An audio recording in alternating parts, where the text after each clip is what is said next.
গল্প মায়ের শাসন, কলমে সরজিৎ ঘোষ। কি এত গুনগুন করে পড়ছিস? চিৎকার করে পড়, আমি যেন রান্নাঘর থেকে তোদের পড়ার আওয়াজ পাই।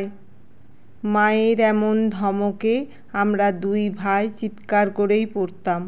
পড়া হয়ে গেলে যেই মাকে বলতাম, মা পড়া হয়ে গেছে, পড়া ধরবে তো? তখন মা বলতো, যা পড়েছিস সব খাতায় লেখ, আমি শুধু লেখাটাই দেখব। পাতা ভর্তি করে খাতায় লিখে ফেলতাম, আর মা শুধু খাতায় চোখটা বুলিয়ে নিয়ে বলতো, পরিষ্কার পরিচ্ছন্ন করে লিখতে হবে, খাতায় কাটাকুটি করা যাবে না, আরও ভালো করে লেখার চেষ্টা করো। তখন একটা কথাই বুঝতাম, কি বাংলা, কি অঙ্ক বা ইংরাজি, মা সব বিষয়েই পারদর্শী। ভাবতাম, মা এত কিছু জানে কি করে? আসলে মায়ের ছিল কড়া শাসন, তাই মায়ের কথাই শেষ কথা। সেখানে আমাদের দুই ভাইয়ের পছন্দ অপছন্দ খুব একটা মূল্য পেত না। হাজার বাহানা করেও কিছু চাইলেও সেটা পাওয়া ছিল দুরস্ত। বাবা মারা যাওয়ার পর থেকে মাই হয়ে উঠেছিল আমাদের সর্বে সর্বা। সব কিছুই যেন নিয়মে বাঁধা, তাই মাঝে মধ্যে মায়ের উপর ভীষণ রাগ হতো।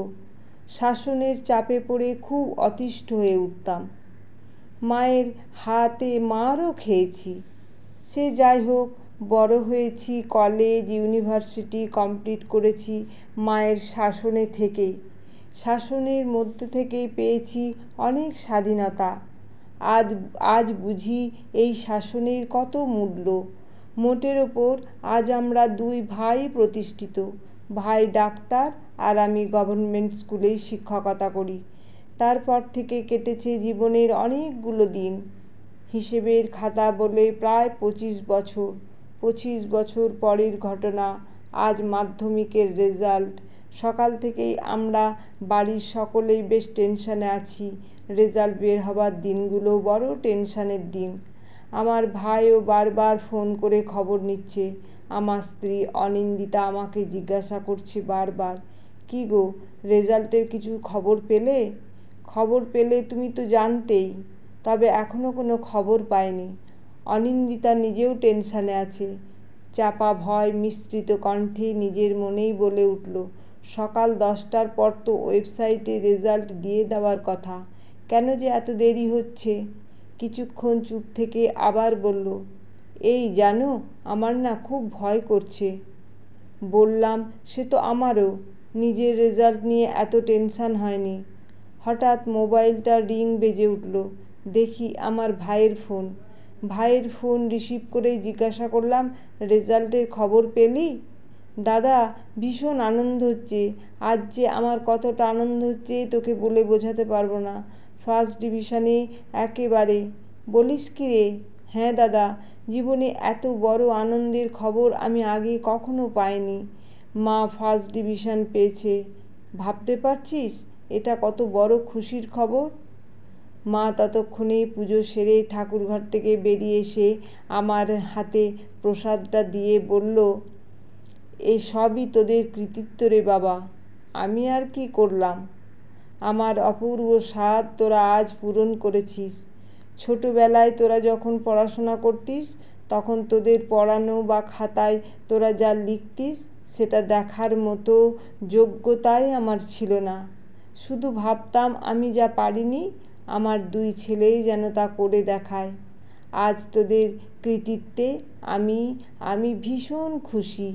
তোরাই আমার গর্ব। আর আজ এই যে ফার্স্ট ডিভিশনে পাশ করলাম, তার সবটুকু কৃতিত্ব তো বৌমার। বৌমা যেভাবে আমার পড়াশোনা নিয়ে নিরলস চেষ্টা চালিয়ে গেছে, তাতেই আমার সে স্বাদ পূর্ণ হয়েছে। জীবনে এমন একটা দিদিমণি পেয়েছি, আমি তো নিজেকে খুব লাকি মনে করি। মেয়েটা কতটা ধৈর্য নিয়ে পড়িয়েছে। যখন বলতাম এটা আমার দ্বারা হবে না, তখন বলতো, মানুষ পারে না এমন কিছু নেই, আর এই সবটুকুই তোমাদের অবদান। মাকে প্রণাম করে বললাম, না মা, তোমার শিক্ষা না থাকলে তা কী করে সম্ভব হতো? সন্তানদের মানুষ করার পিছনেই মায়ের ভূমিকাই যে সব থেকে বড় কথা। জন্মের পর সেই প্রথম আলো দেখানোর দিন থেকেই যে শুরু হয়ে যায় যে সে শিক্ষা, যা পুঁথিগত শিক্ষার থেকেও অনেক বড়। আমাদের এই দুই ভাই বড় হওয়ার পিছনেই শিক্ষাগত যোগ্যতার যত সার্টিফিকেট আছে, এগুলো তো সব তোমারই প্রাপ্য। তুমি তো মানুষ হতে শিখিয়েছ আমাদের, তুমিই বড় শিক্ষিকা। আমাদের জীবন পথে পাথেয় হয়ে থাকবে মায়ের শিক্ষা। সব থেকে বড় কথা এই মানুষ হওয়ার শিক্ষা।